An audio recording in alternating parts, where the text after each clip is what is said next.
Hi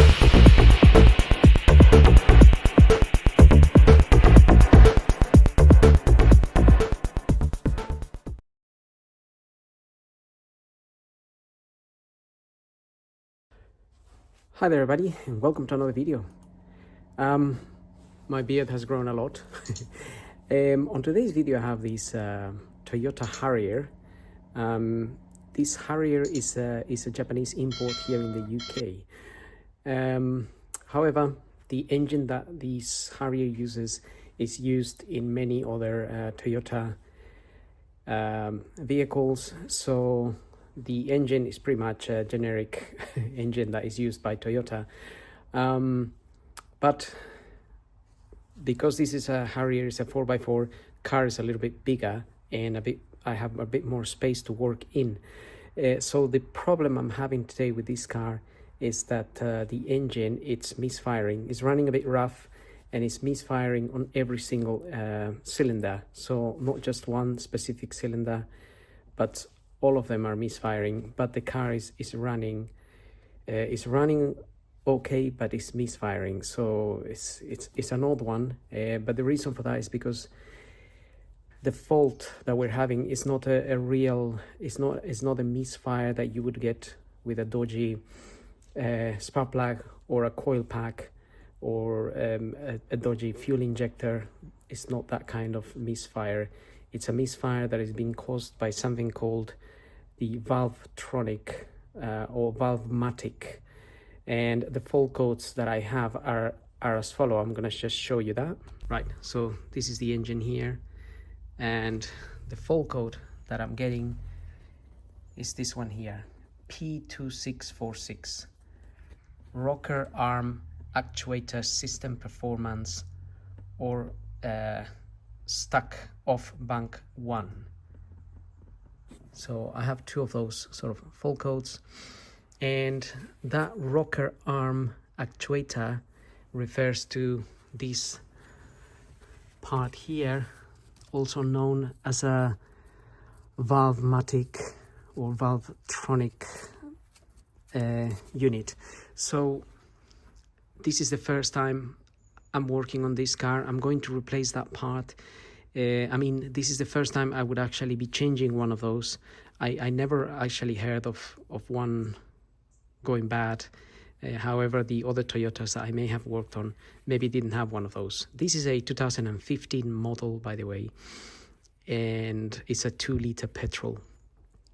So in order to remove this part, although it seems like a simple 3 bolts holding it, actually 1 bolt and 2 nuts, you do need to, from the sort of research I've been doing, because I never done one of these, I didn't really want to tackle it without knowing how to remove it. I've done some research and found that you do need to remove the rocker cover in order to remove a little pin that holds that in place. And so that's what we're going to be working on, and hopefully that is going to solve this fault, which I cannot delete. This fault code, I cannot delete it. It's constant in there, and the engine runs a little bit rough and sort of misfires on every cylinder, because that unit there is supposed to adjust one of the camshafts, so it sort of advances and retards the timing. So anyway, let's most cars have something similar to that, by the way. You know, BMWs, Mercedes, they just they all have some sort of system that does that.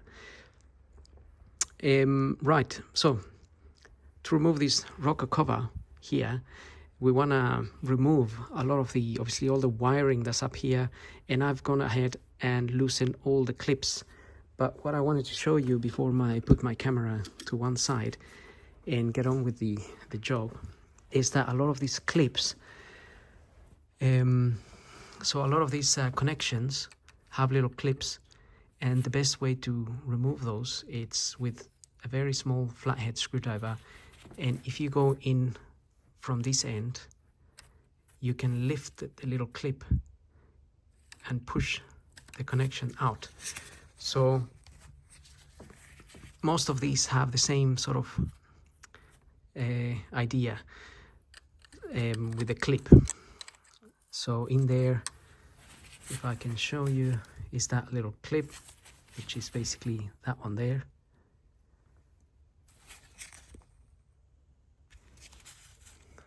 That there, and you can push that up, or basically technically if you press this, the clip from the back, obviously that goes up. But what I found is that it's very hard. They are really hard to press and release. So I find it a little bit easier to just lift it from the back. I did the same with that one, just lift it from the back and take it out.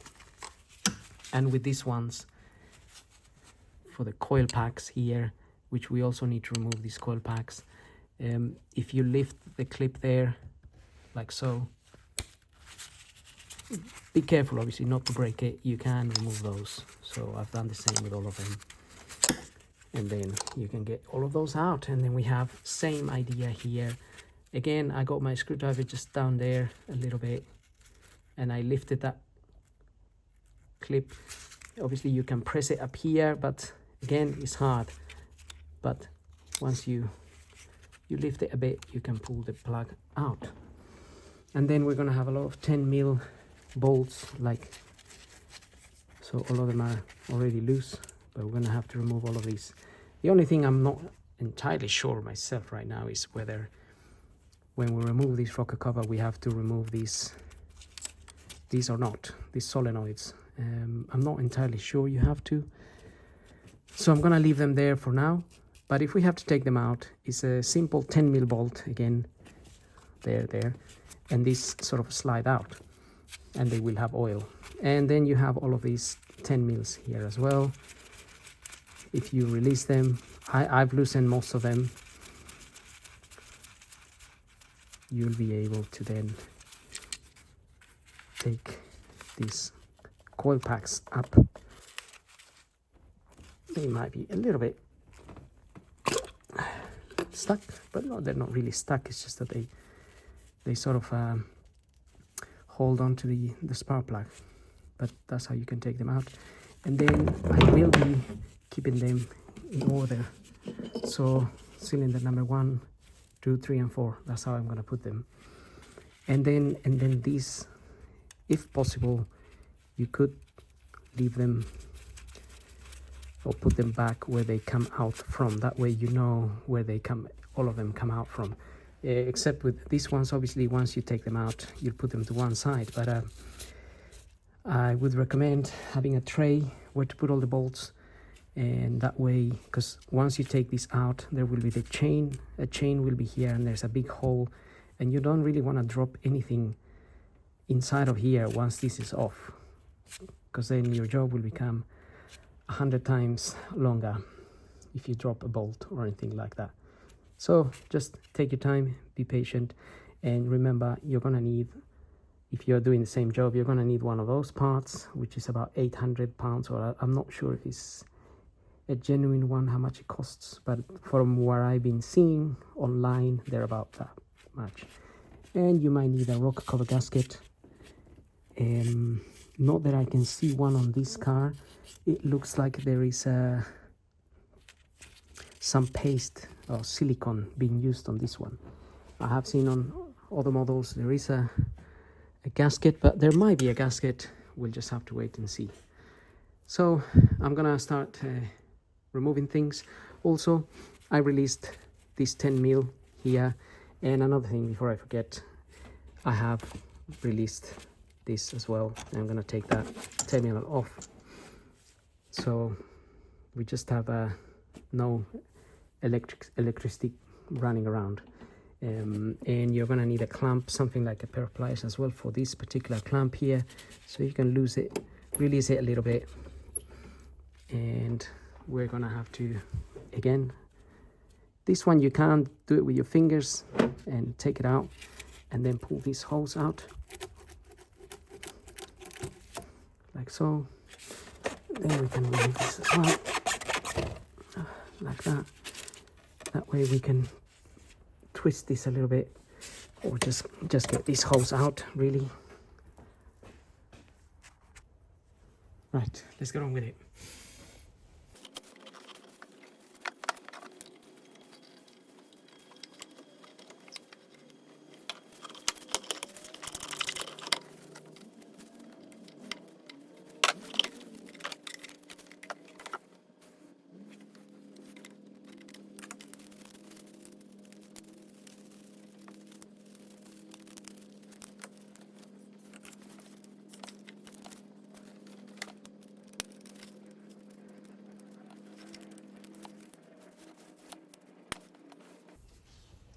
Right, I'm just trying to get this out, which is just slides into there, but it's got a little clip somewhere, which I can't see at the minute.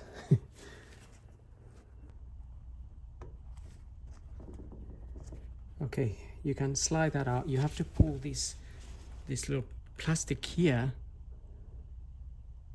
quite a bit in order to release this. So that bit there. But you have to pull it quite a lot to release it.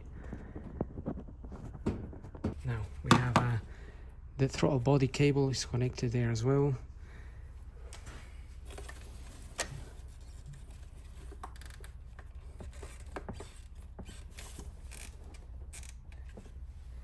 And again, it's the same thing. You have a little plastic clip on the side which you press and it doesn't want to come out, so I'm gonna try to get in from the back.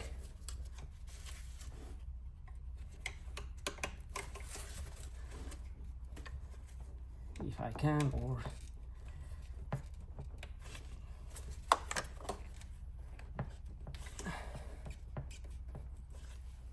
we'll definitely have to disconnect it.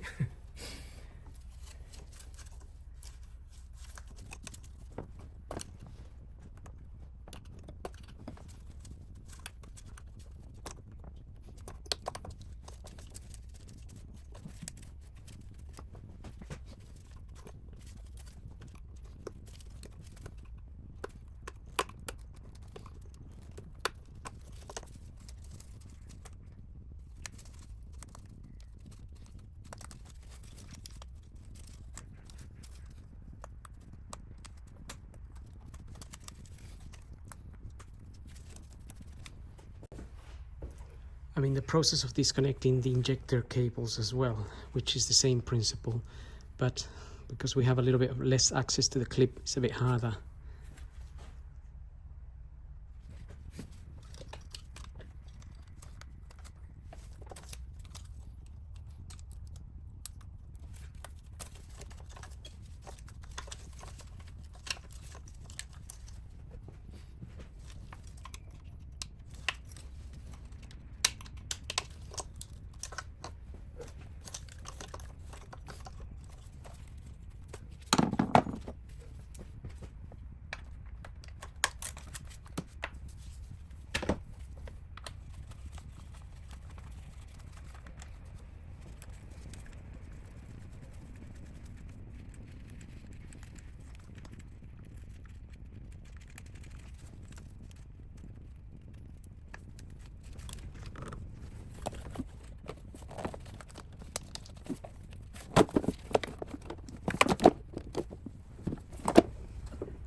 I'm going to disconnect the cable that connects onto the Valvematic. Now I've actually broken the clip. This was me trying to check that earlier, and so be careful with it. I've broken that little clip there, so that was inside of there, and you have to press it in a little bit in order to release this little black cover here. You won't be able to slide this like this to release this cable if you don't press this little clip. But when I did it, I wasn't paying much attention, and I snapped that little clip. So be aware of that. Just be careful. Look at the clip, get some light. I was doing it without light and whatnot, and I messed it up. So just make sure you don't break it. Now I think first of all, this thing, again, another clip just there.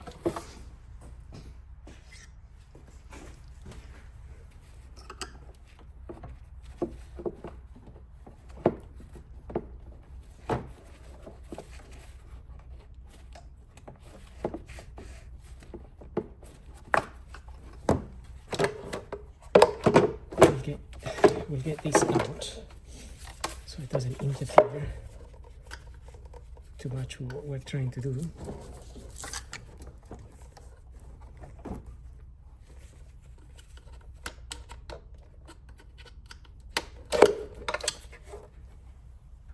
And also it might be a good idea to remove this air filter box here, which seems to have a 3 10mm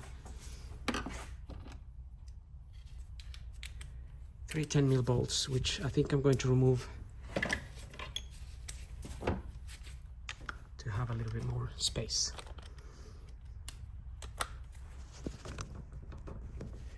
So those 10mm bolts are just in here.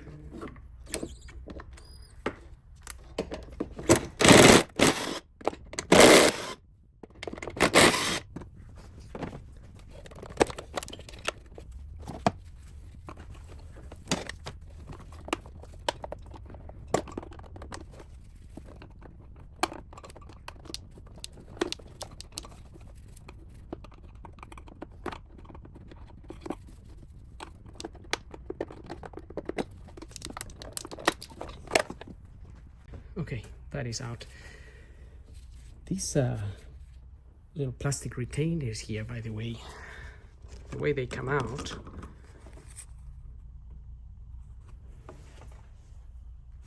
they're not really hard to remove, but you just have to press on the side. Press on that side there and press on this side here, and then they pop out. And they're all pretty much the same. This one here, so you press that there and press that there and they come out. And that's what I've been doing with the ones over there. They're all the same style. So we can continue here, and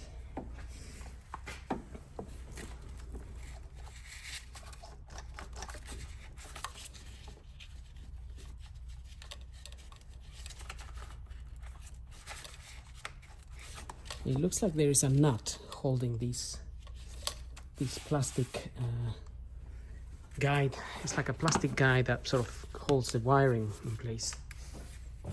So that might be a 10mm. We'll find out.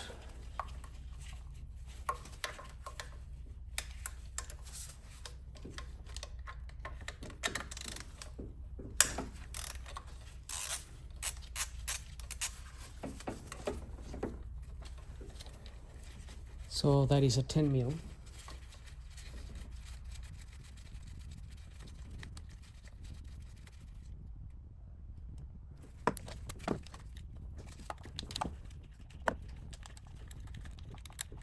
It might be worth having a magnet.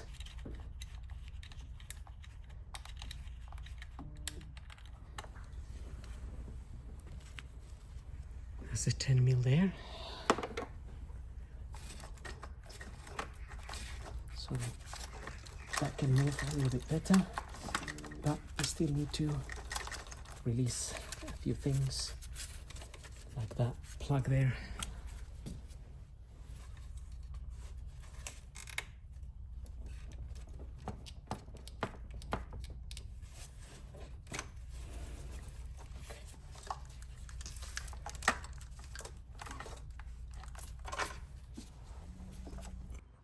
Right, so I just wanted to show you the 10mm I removed in order to get to release this a little bit more. It's just down here. It's just down there. And the other thing that's holding this thing in place, it's a clamp, a very similar clamp to this one, where you have to open, you need to open that in order to release it. So that clamp, it's just sitting down here. You might be able to see it.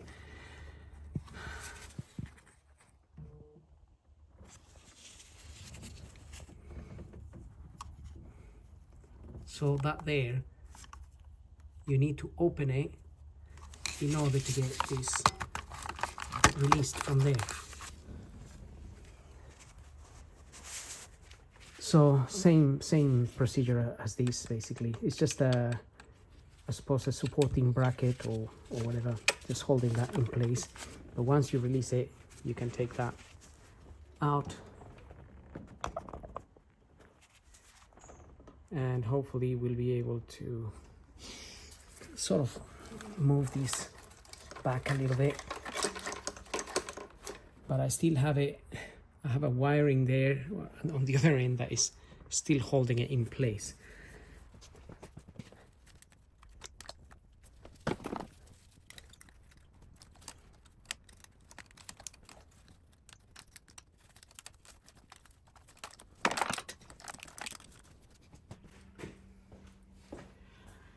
Right, I dropped my little picking tool, but luckily it's only gone down. It's gone down straight to the floor.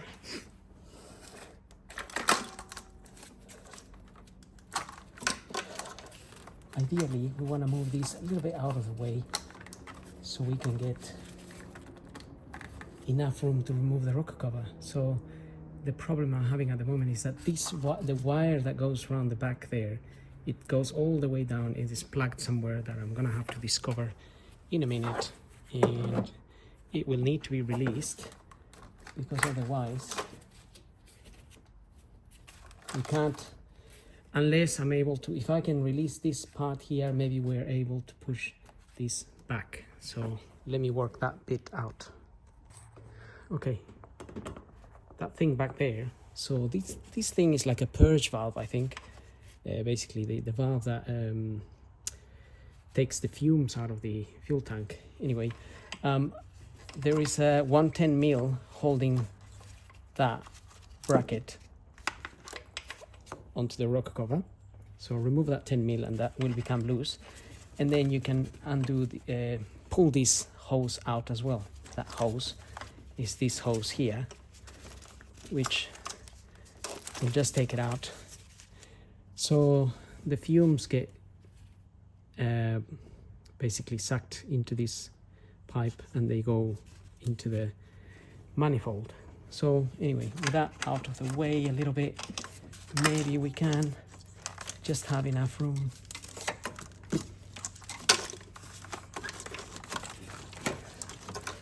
to remove that rocker cover.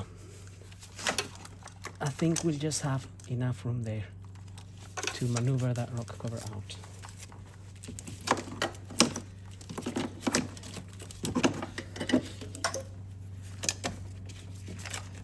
And we leave that on that side, and you can see we should be okay with that.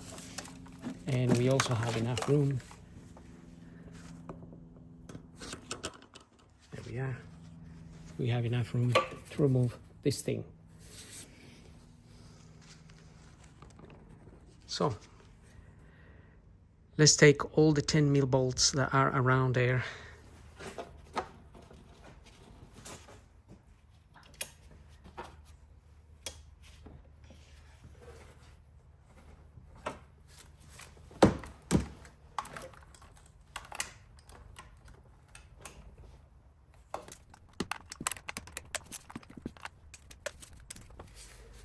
So I already released most of the 10 mils, just a matter of undoing them now.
So just carefully pry open the rocker cover. I think there is a gasket, so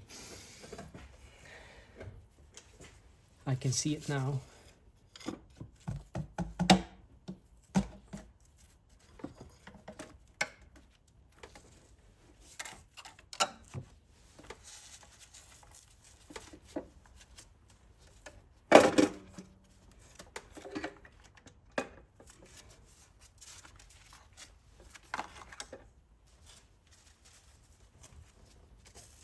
Okay, there's the rocker cover, and there's those solenoids are up there. They're not really interfering with anything, so you don't really have to remove them.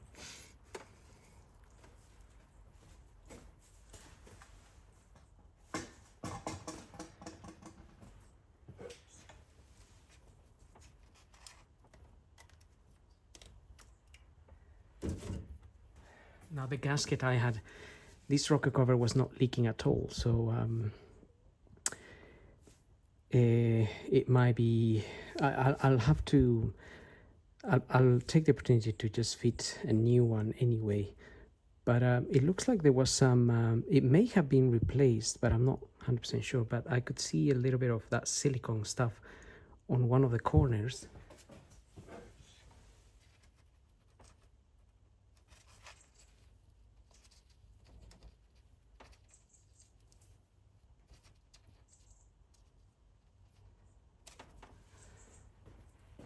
So just there is that bit of silicone, but only on that little corner there. So I'm not sure if that is, it was replaced or not.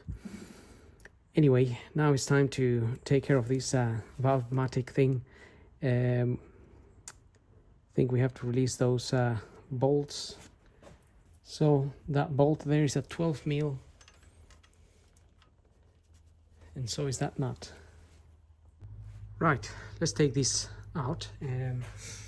I have a 12 mil socket somewhere in order to remove these two. Well, there's 3 of those we have to remove. Okay, I found my ratchet, which disappeared magically.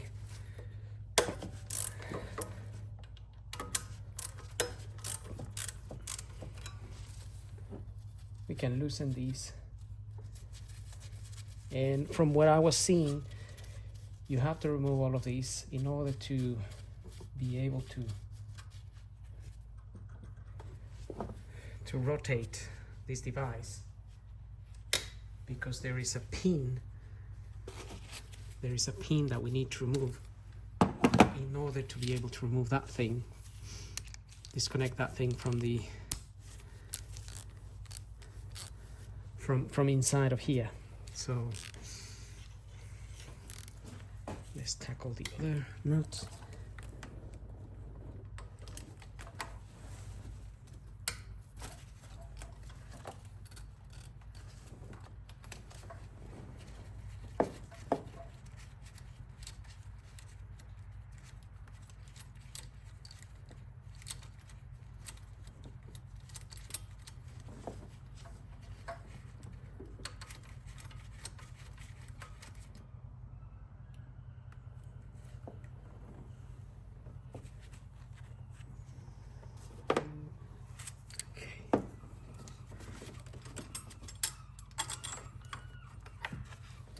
So that bracket is in place. Just take that bracket out.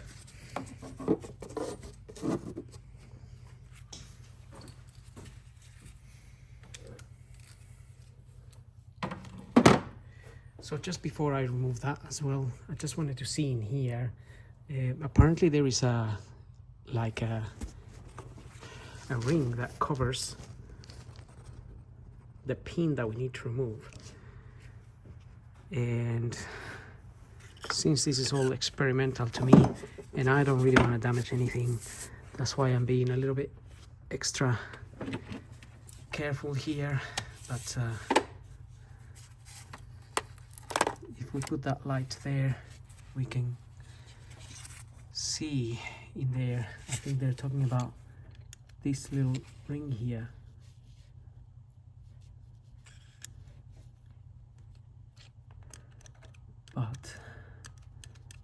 have no idea how they can. In the videos which I saw is that they slide this that way, and so you can push the pin inside of here out. However, I don't seem to be able to do that, so I'm not sure if this is supposed to come out somehow. Right, in any case, I'm gonna release that 12 mil as well. Okay, I removed the 12 mil from there, but to be able to rotate these things, you need to remove these studs here as well. So for that, I'm using an E7,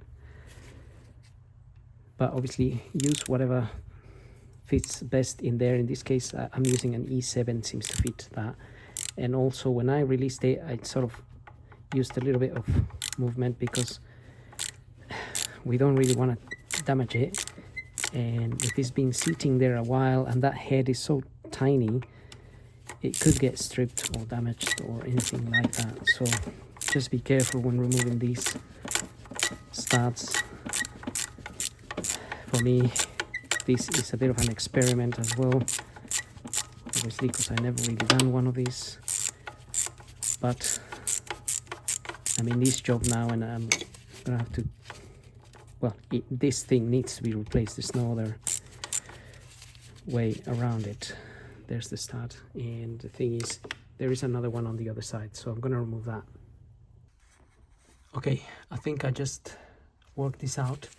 This clip here is like a little bit like a spring, so if you put something in between there, you can sort of open it a bit.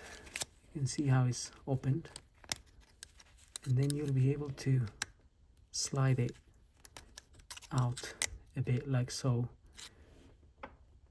And this is the pin we want to remove, so it might be that you don't even need to tap it out, but although it is a little bit hard in this case, so they do say you can tap it down and then sort of you can turn this thing, but you may obviously want to open this clip a little bit more like so. Maybe not so much, but you can see that there is like a clip, like a spring, which just sits on top of that, and it sort of covers that pin, preventing it from moving. So let's have a look at this. If we tap,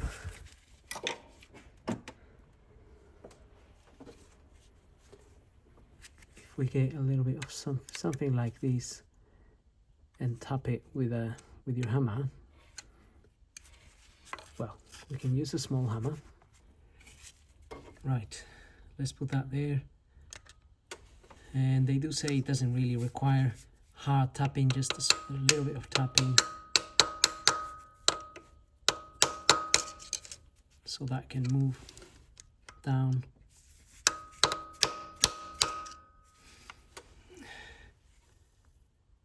It does seem to be a little bit hard, to be fair, so I may use a different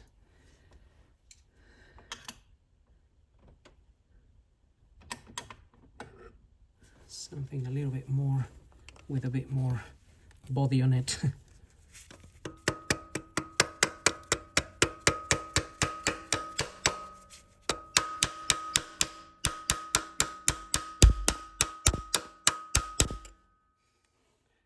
Okay, so it does seem to be going in. Let's just have a look so we can twist this thing and see if that pin is actually... Okay, right, the pin is moving, but what I just realized is that it's also not really clear to come out. Right, I'm still struggling with that pin, so I managed to, this thing can actually rotate a bit more. However, you don't really want to have it too much at a, like a, what is it, 180 degree, because, or straight, because if you punch that pin, it doesn't it gets stuck on the edge of that. So you want to have it maybe a little bit something like this, and then tap it. So I'm trying to tap it the other way at the moment, and I'll give it another go.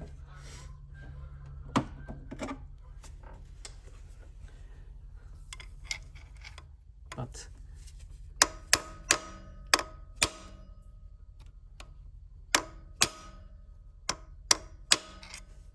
okay, so it's sort of going in.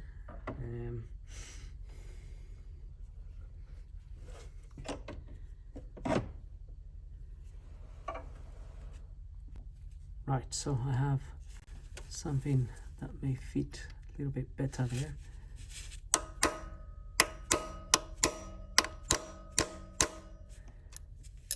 And as it goes in,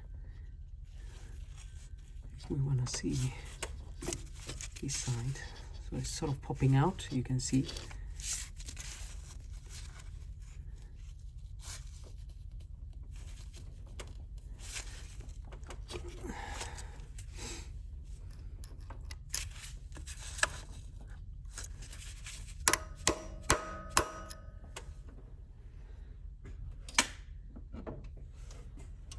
May have to go with my small.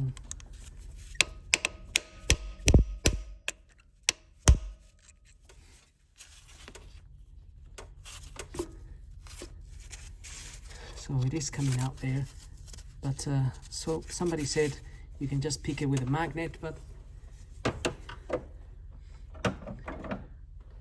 to be honest, I don't think it's, oops, my magnet is, I don't think it's that loose that you can just grab it with a magnet. So okay, I guess it's come out this much. Maybe we can grab a pair of pliers and take it out.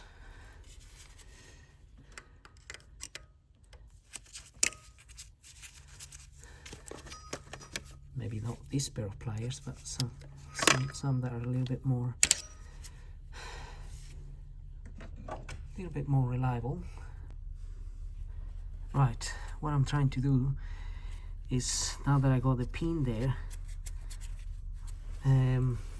now I remember during my sort of research on how to remove these, they do say if you tap it in a bit like that much, obviously out, then you can return this to that position and you can grab that pin with a pair of pliers and take it out.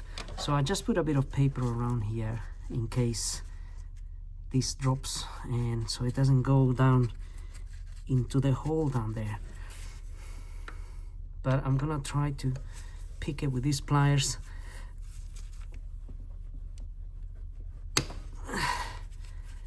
But it appears to be a lot easier the way they do it. I just don't know why this has been such a pain.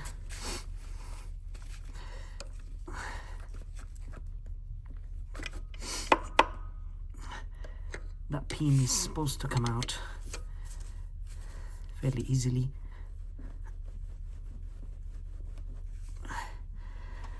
So the way I think I might remove this pin, it's by clamping this on there. So I've got that clamped on there and I can't really pull it out. It's quite hard, to be honest. So what I'm doing at the moment is with this other key, I'm holding that in there, if that is visible. I'm holding that there and then I'm tapping here, try and get that pin out.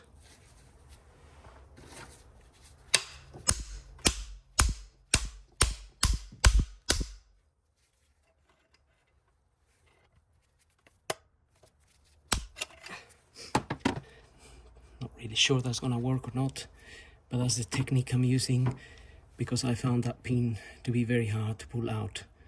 So in some of the videos that I was watching, they just put a magnet on it and it comes out very easily, or they tap it a little bit and then they just grab a plier and they pull it out.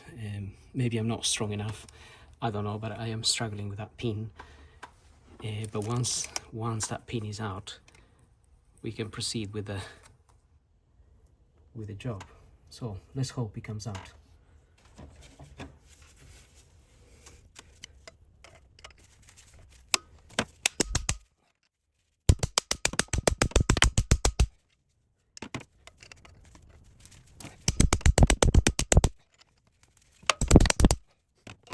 That's definitely gone up a bit.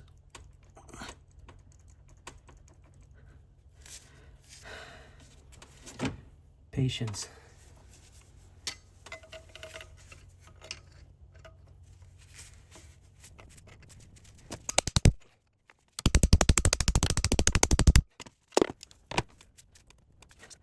Was definitely moved, so we may have a winner.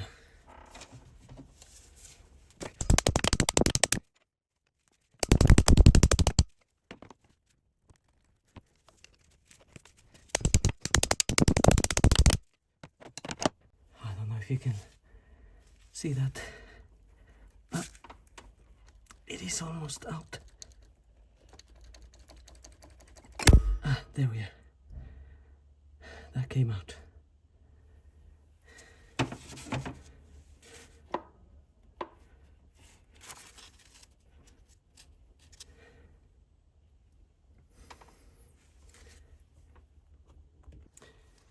Okay, not sure if you noticed, but when I removed that pin, this shaft sort of shifted to the left, and so now it's not lining up with the hole in here. So that might be a bit of a challenge when trying to fit this pin back. I'm not sure.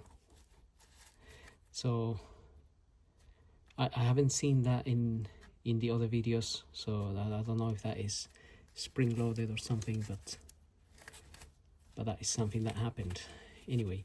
So now I can now take this out.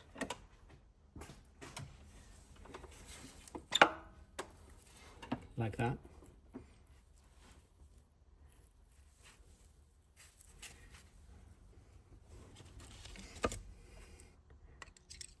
And this shaft, it can't turn that way, but it can turn. It can't turn that way either, which is interesting.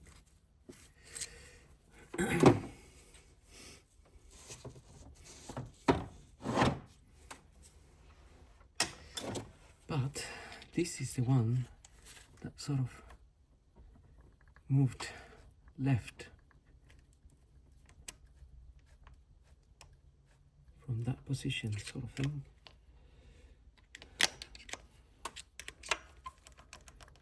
I don't know why, but we can actually move it. And I've got my spring here as well. This is the little cover that goes on top. So the little spring that goes on top of here is just caught on there. So I have to just get it out of there so we can refit it later. But at least I can move that shaft. So that should be okay. In that case, you can move that shaft.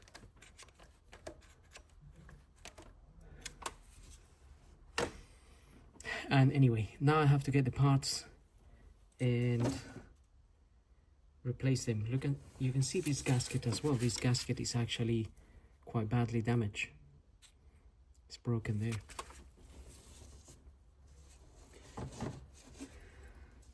Now that may have happened from turning this thing back and forth, so because there was no oil leaks there. And the other thing I wanted to mention before I forget is that rocker cover gasket, when you remove that rocker cover, the cover here, there is a gasket here and there's a gasket there as well. There's two rubber gaskets there. Now on mine, this one was stuck to the cover. So this one came out with the cover and this one remained there. Now I'm guessing when you buy the kit, perhaps this comes as part of the kit. so we'll see. But anyway, I wanted to mention that before I forget. But now I have to get the bits and then we can move forwards. Right, so I've got my new part here. This is a brand new replacement, and I purchased this out of eBay because it was a lot cheaper than buying it from Toyota. So it's supposed to be a genuine part. That's the part number there. And as I said, I got it out of eBay. It was about £650 here in the UK. So a lot of these are being sold directly on eBay, but coming from Japan. So the problem is that if you buy it from Japan, well, it's not really a problem, but it's a bit cheaper. It's about up to £500 or even 470 I found on some sites of eBay, on some sellers. But once the item comes here, you have to pay duty charges, VAT and whatnot. So that can delay things, and also obviously you're still going to have to pay an extra £150 for the duty. So this one was 650, delivered next day deliver, and I ordered it yesterday and it came today. And they also sent me, well, I had to purchase the O-ring or the gasket that goes here separately. However, I did get a gasket from Toyota. This is a genuine one as well, so that is the part number if you need that for that O-ring.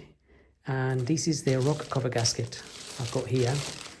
Now this rocker cover, again, that's the part number if you need it.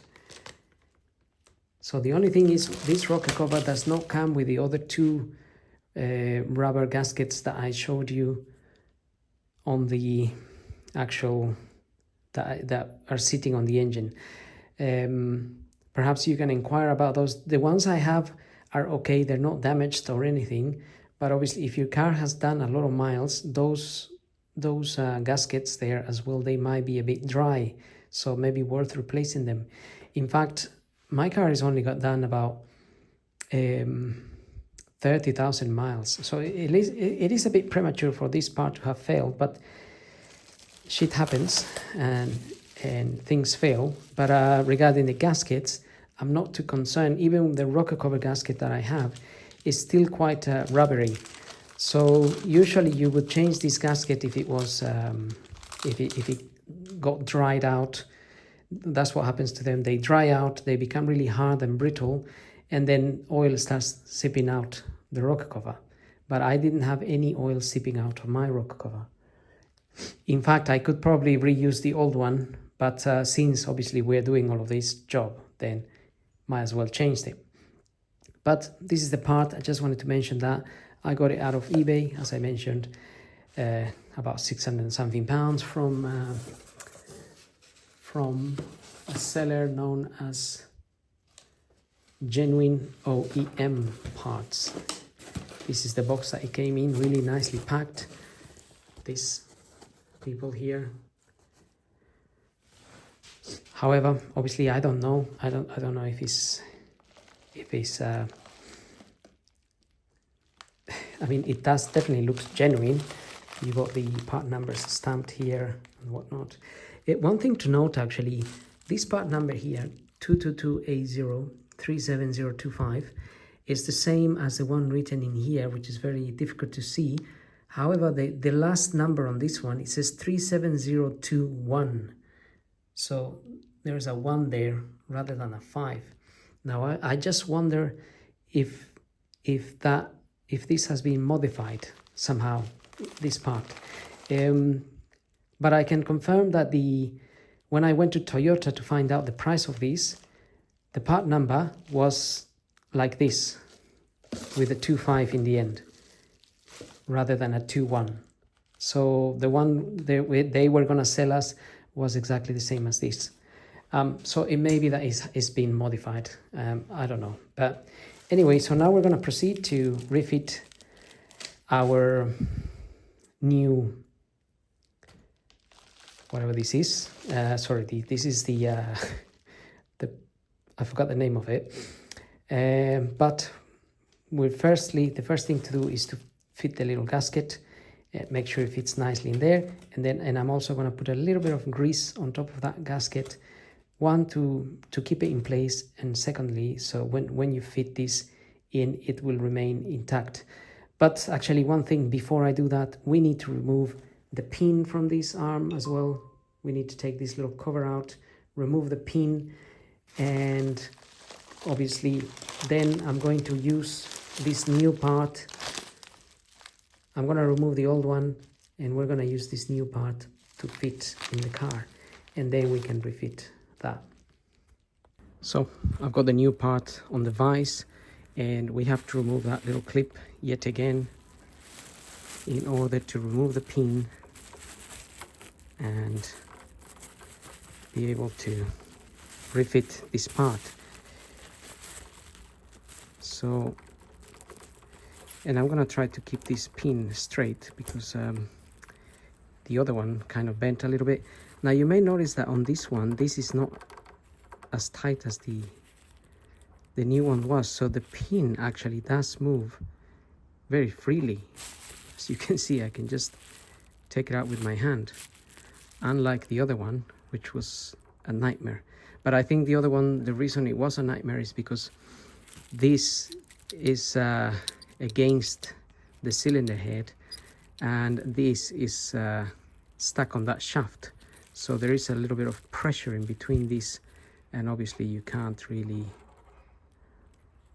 remove this as easily. So that is out, and this is ready for refitting. So I'm going to prepare myself and start the refitting process. So this bit here, you should be able to slide it out because there's nothing holding it.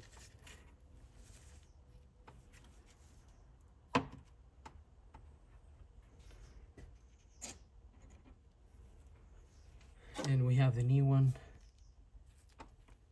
but the pin, this spring thing will have to go on the other side, to allow us to refit this. Okay, I think I'm gonna refit that clip afterwards, so we can put this part back in there, the new one. Okay, so I fitted the gasket to this, and I put a little bit of multi-purpose grease around it, just so it can sit nicely once it's in there. Also, do make sure that this area here is nice and clean. Just in case you haven't cleaned it, just wipe it, clean it, make sure it's nice and clean, free from dirt.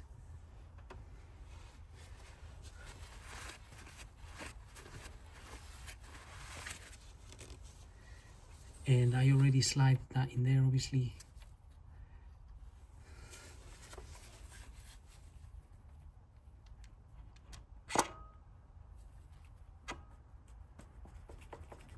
So that's gonna go in there. And then we can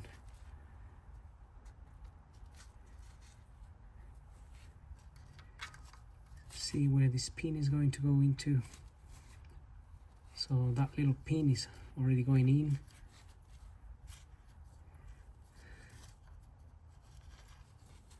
But I don't want it to drop into the other side. So I am twisting this a little bit carefully because we don't want to damage the O-ring. I mean the gasket.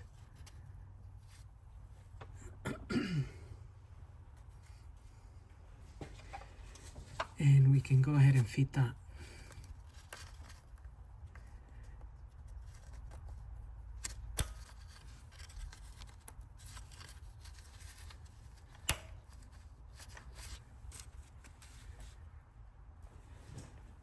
Okay.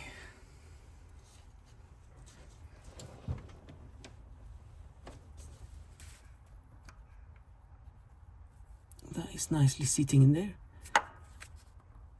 Now we can fit this back into place. And funny enough, there's a bit of play here, whereas with the other one there wasn't any play whatsoever.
So I'm just tightening these to 21 Newton meters, and this one here, and the one at the back.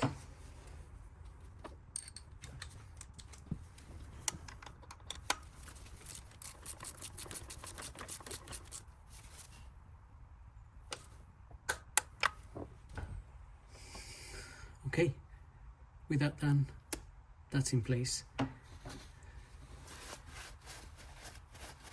Now we can move on to putting the rocker cover back on.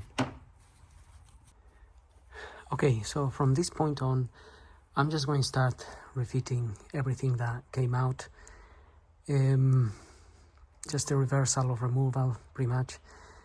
The rocker cover bolts, I'm going to tighten those to 12 Newton meters. So if you have a torque wrench, try to use your torque wrench. 12 Newton meters is not a lot of force. And the other bolts, the ones that go on top, I'm gonna do those to 10 Newton meters. So again, not a lot of force. Make sure these gaskets are in there, these two. And obviously I got my new gasket. I just put a little bit of multi-purpose grease around the whole gasket, literally. This is my multi-purpose grease here, which the reason I put on the gaskets is because once you fit the gasket on this surface, it will help the surface basically, it will help the rubber gasket slide a little bit better, and so it doesn't get caught in a specific position and then possibly cause a leak. So I'm pretty sure most people never done that, or some people do, some people don't. It doesn't really matter. If you want to do it, do it. And the other thing is, I cleaned these areas here. They had a bit of that silicone glue, which now I realize that silicone is really coming from this part. When they attach this part to this part, there is a lot of silicone going down this line here, obviously. So that's when they originally fit that, obviously, and that's why there was a bit of silicone gasket here and on the other side. But I cleaned the whole area now, and I'm ready to fit my rocker cover. And like I said, I'm probably not gonna be talking much anymore. I'm just gonna get on with it so we can move a little bit faster.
So a little something that I forgot, this clamp goes down here, and it goes, so it has to be held in by the nuts that go in there.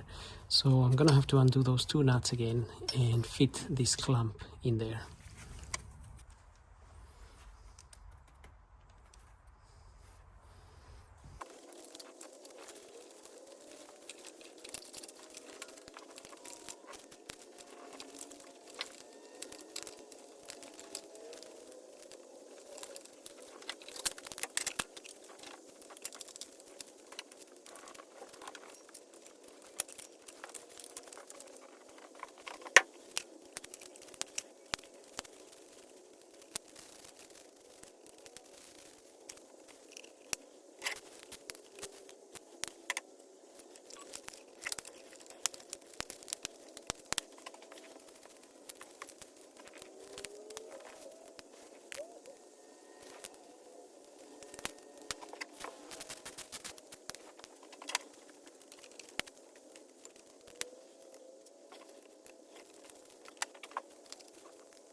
Okay, I put everything back, and now I'm gonna connect the battery and basically just get this car going. So it was very much obvious that it wasn't running properly. So technically, I'm not sure I have to clear all the fault codes straight away, but I am hoping that I can start the car and it's going to be running normal. Okay, battery's in and everything is connected, so time of truth. Let's get this car started.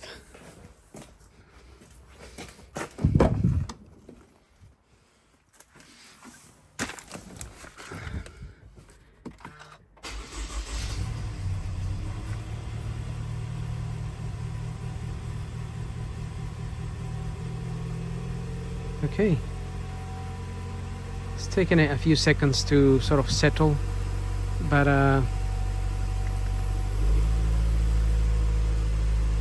it's not idling. So the idle before, I didn't really show you, the idle was very erratic. It was going up and down like this, and also I had a little light coming on saying VSI or something like that. And also obviously I had all the fault codes showing the misfires, which I could not delete, and the fault codes that I showed you at the beginning I could not delete. So anyway, at the moment car is running okay, so I can tell straight away. But the next thing will be to plug the computer, delete all the fault codes, and make sure obviously they delete. If they delete, then we are guaranteed that we are sorted. So I'm gonna get the computer now. Okay, so I ran the diagnostics and I haven't got any faults in the engine. So basically what that means is that all the faults clear themselves once everything was plugged back in. But usually with Toyota you have to drive the car so the idle adjusts itself to the correct position, because at the moment you may see it's running at about 1,000.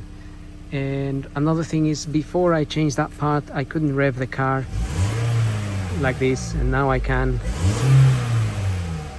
And then again with Toyotas, usually if you disconnect the throttle body, either you have to drive the car so it learns the position again, or you have to run an adaptation calibration sort of with this computer.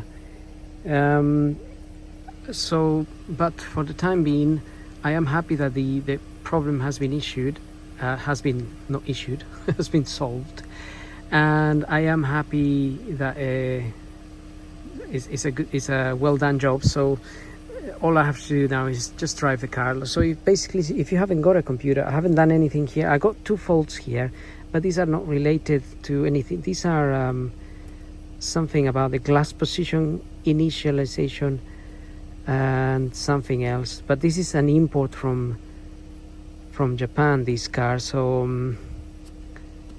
and I can't delete them. So this import vehicle may have had something connected or disconnected, because we had this stereo replaced and whatnot to make it a UK version. So whether there's an influence there to do with the windscreen, I'm not sure. But regarding the engine, all is good. So happy days. I hope the video helps. In any case, don't forget to like and subscribe. I think the last thing you can do is, if you leave the car running for a little while, is make sure you haven't got any oil leaks coming out of the rocker cover, or even the part that we actually change. So anyway, having said that, don't forget to like and subscribe, and we'll see you all in the next video. So thank you for watching.